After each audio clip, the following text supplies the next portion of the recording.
Norway, Henrik Ibsen, black metal, Eric the Red, and a-ha.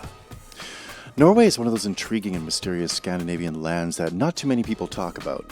It's not as expensive as Iceland, but more expensive than Sweden.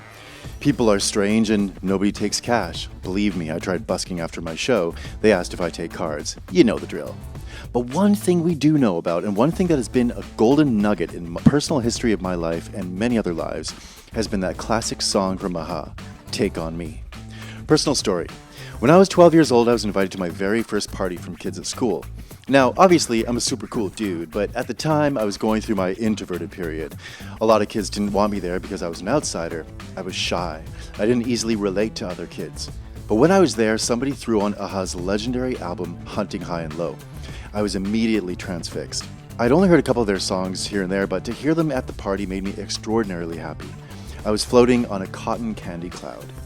Halfway through the second song, as I was totally blissed out on Morten Harket's voice, one of the cool kids decided to change the cassette and threw on New Edition. New Edition? Seriously? Bobby Brown and his hombres? At the time, I found New Edition cloying and obvious. It lacked subtlety and nuance. It was manufactured, overproduced pop, in my humble opinion. And looking back, it's hard not to see New Edition as a flash in the pan. Bobby Brown eventually had a few hits, and Belle Biv DeVoe did pretty good. But Bobby's pop career was largely overshadowed by his toxic relationship with Whitney Houston. a-ha, however, and their classic song, Take On Me, stood the test of time. Take On Me attained legendary status. New Edition lacked the soaring highs and the meditative lows of a-ha. I was sorely disappointed. However, for that one brief shining moment at that party, full of arrogant 12-year-old hipsters, I was in heaven. In this deep dive, we're going to explore the fascinating story behind a-ha's biggest hit, Take On Me. We'll take you from the cottages of Norway to the hip flats of London. Take On Me is a song that went through 5 incarnations, several producers, and several rewrites, until it became the song it is today. So hit that subscribe for future deep dives, music videos, and so much more. Oh yes, and ding that bell. Put on your snorkel, slap on your flippers, and let's dive deep. The absolute beginning of Take On Me began when Magne Furuholmen and Paul Waaktaar were tiny teeny boppers living in a wee suburb of Oslo called Manglerud.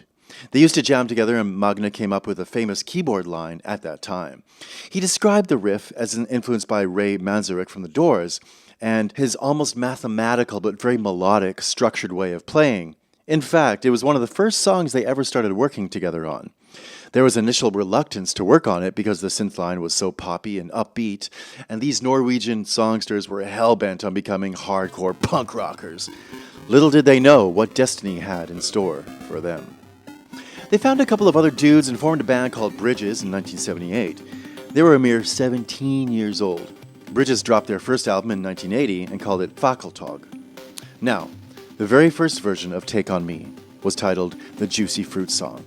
It bears little to no resemblance to their eventual classic, besides the synth line, part of the melody, and a few other elements. The song, the chorus, and the overall approach are radically different from the song we've come to know and love. In fact, that was long before Bridges disbanded and Morten Harket joined the new outfit, making it a trio. There is a snippet of the song online from one of Bridges' early concerts. Bridges broke up. Magne and Paul wanted to get bigger. They wanted recognition. They wanted money, fame, and babes. One route they felt they could take was to go to London and try their luck. However, the other members of Bridges didn't want to give up their comfy Norwegian existences on the off chance that they might find success. Oh, if only they could have gazed into a crystal ball. So Waaktaar and Furuholmen went to London to try their luck, but 6 months later, discouraged, broke, and sad, they returned home. Little did they know that the next ingredient for their eventual success was waiting for them in Norway. That's when Morten Harket walked into their lives.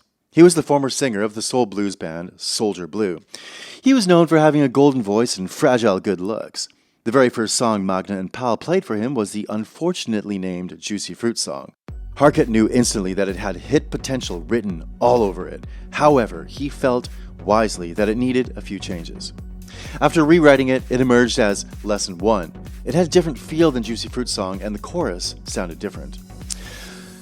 So, they'd recorded a demo of Lesson 1. In it, Harket imitated a rooster. It was fun and campy, but they knew it wasn't the final version of the song. In fact, they still had 4 years to go until the song crystallized into what it is today.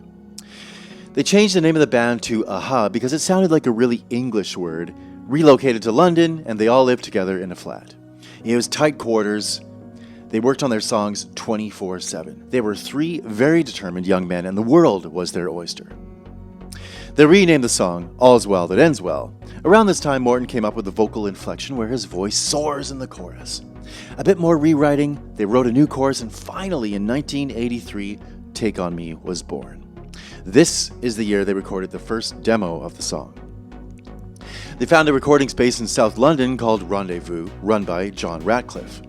One of the reasons Fur Holman chose the space was because the Space Invaders was in the studio, and let's face it, Space Invaders is nothing short of pure, innocent fun. For a band renowned for not taking drugs or indulging in rock star excess, Innocent Fun was their middle name. Ratcliffe liked the boys and decided to introduce them to Terry Slater, who is a music publisher. Their collaboration wasn't to last, but it was a fortuitous, synchronistic event that reminded them they were on the right path. The great thing about Rendezvous was that they would have music showcases. At these showcases, bigwigs from big labels would show up to shop for talent. a-ha played at one of these events and were spotted and signed by the infamous Warner Brothers. Their strategy was a winning one.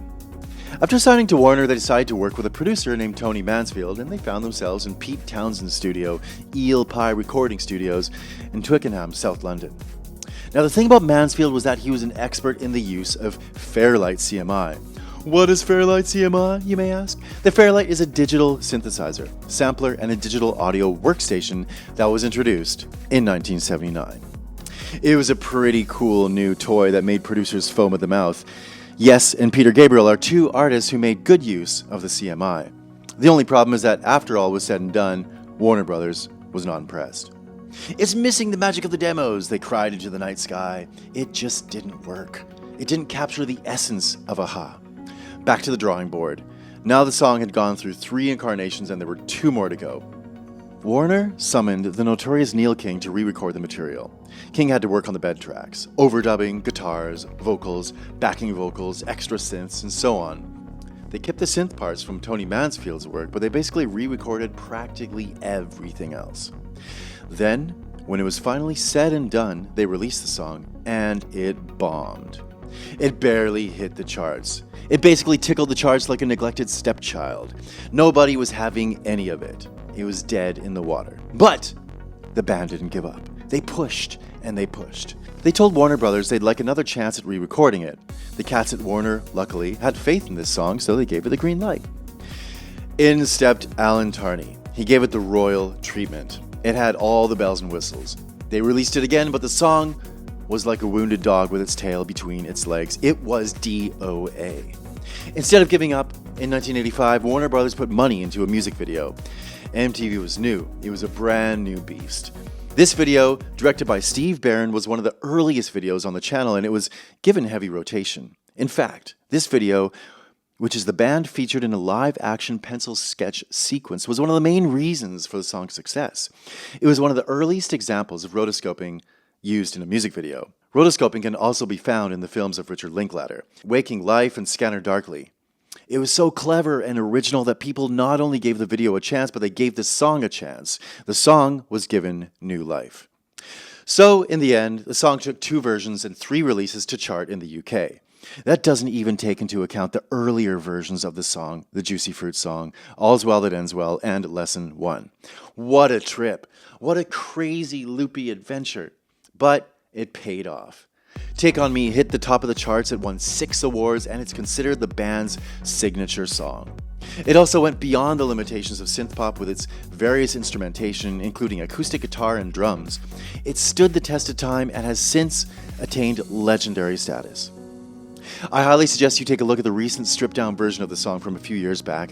It's one of the most moving experiences you can imagine. I'll link it down below.